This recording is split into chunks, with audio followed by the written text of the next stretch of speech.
Okay, in this part of our tutorial, what we're going to do is we're going to make the lights. And we're going to do that with our spline modeler. Let's go ahead and drop a spline object into our scene.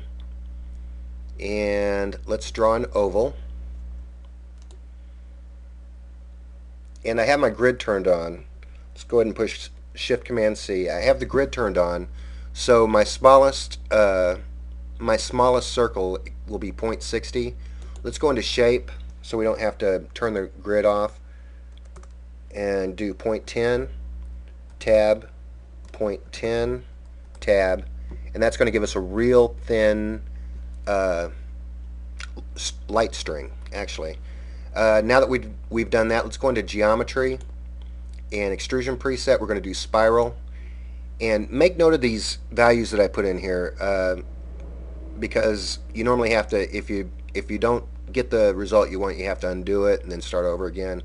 So here's what I've done. 8 for the number of turns. That's going to be 8 turns around the tree. The length is going to be 1.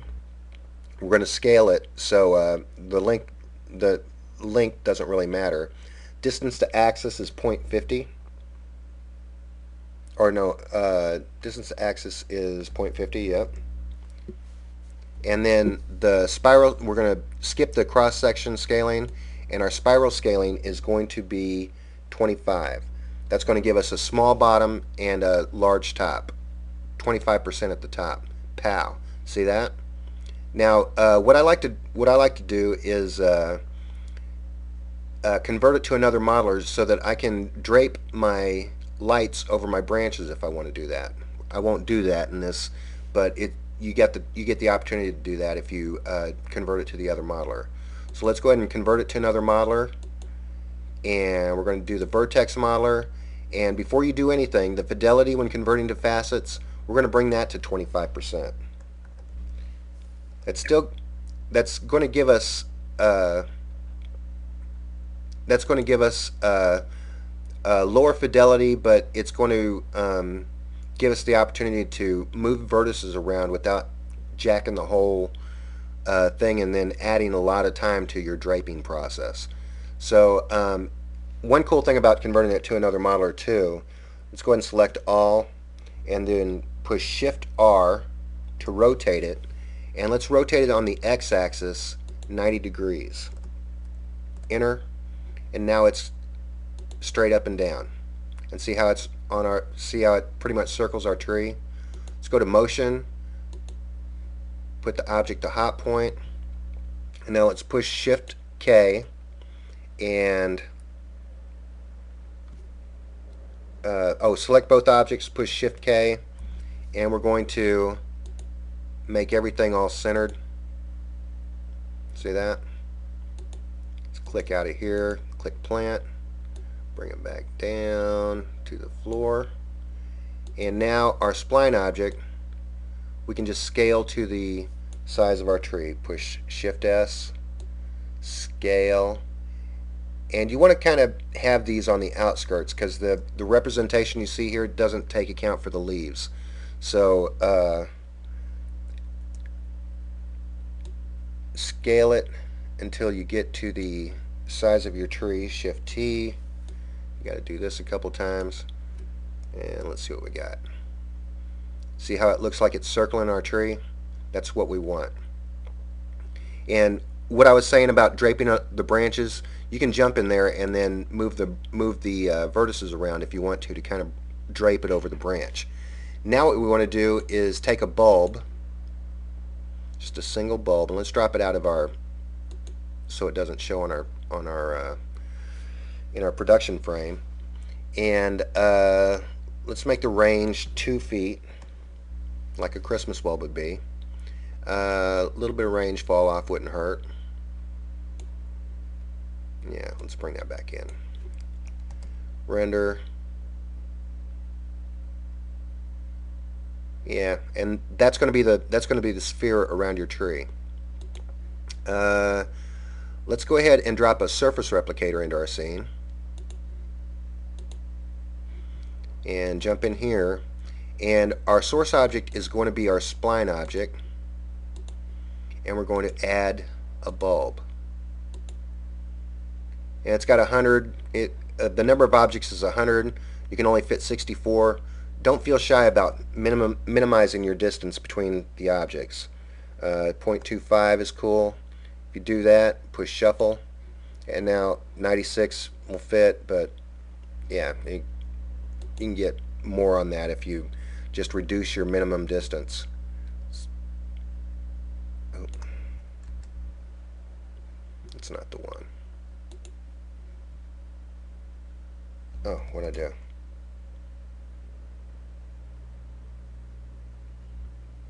Alright, that's cool. Thought maybe I put my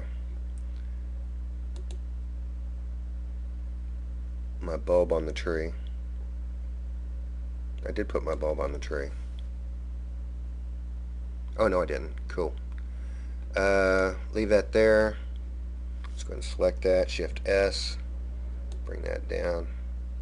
That's going to give us some distance. And what you can do, let's jump in the surface replicator, and you can do a best distribution, and all our objects will fit. You can crank that up if you want to. That's too much. 200 kapow.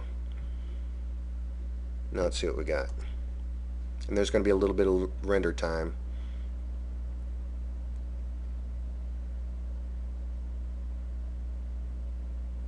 And that's cool.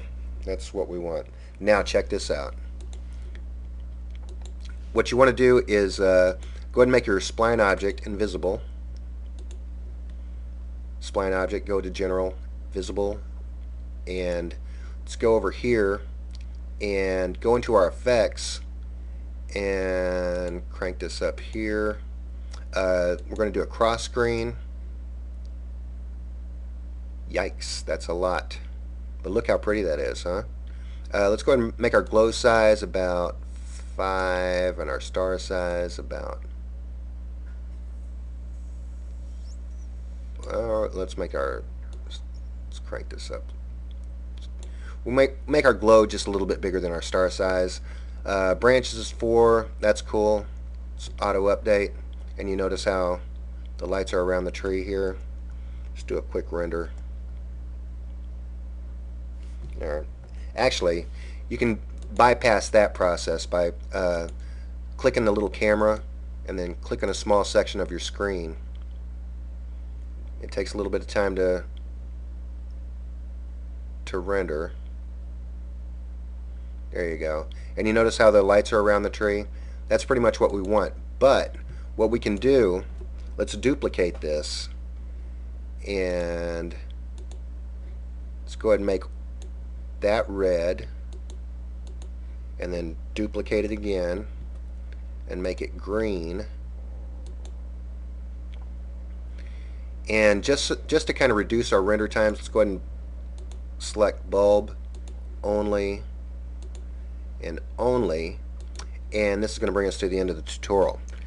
Now you can play with these. You can put a sphere on if you want to. The same process will work good if you have actual lights that you want to put on there, just to kind of make it look like it's going around the tree.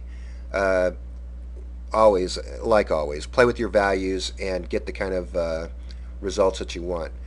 You can tweak this a little bit too. This isn't ideal. This isn't ideal, but if you play with your lights a little bit, you can really get a good effect.